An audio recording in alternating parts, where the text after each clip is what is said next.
शरद पवार आज राज्यसभेसाठी उमेदवारी अर्ज दाखल करणार आहेत। आज दुपारी 12 वाजता उमेदवारी अर्ज दाखल केला जाणार आहे। पवार घरातूनच उमेदवारी अर्ज दाखल करणार असल्याची माहिती समोर येते।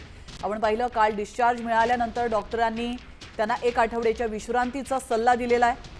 गर्दीत न जाण्याचा पवारांना डॉक्टरांनी सल्ला दिलेला आहे। याविषयी अधिक माहिती देण्यासाठी आपले प्रतिनिधी वैदेही काणेकर आपल्यासोबत जोडले गेलेले आहेत। वैदेही, आपण पाहतोय आज दुपारी 12 वाजता उमेदवारी अर्ज शरद पवार दाखल करणार आहेत आणि ते घरूनच दाखल करणार आहेत। हा अर्ज, त्या संदर्भात काही अधिक माहिती मिळते का?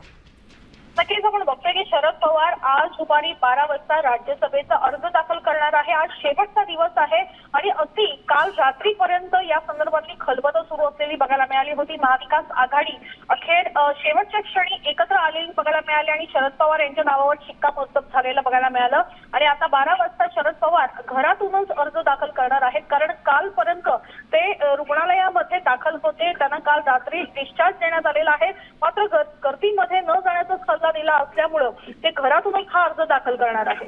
नक्कीच, धन्यवाद वैदेही तुम्ही दिलेल्या महत्त्वपूर्ण माहितीबद्दल। आपण पाहतोय शरद पवार यांची प्रकृती बरी नव्हती, त्यांना रुग्णालयात ॲडमिट करण्यात आलं होतं। त्यानंतर त्यांना काल डिस्चार्ज मिळालेला आहे आणि पुढील आठवडाभर त्यांना घरी विश्रांती करण्याचा सल्ला डॉक्टरांनी दिला।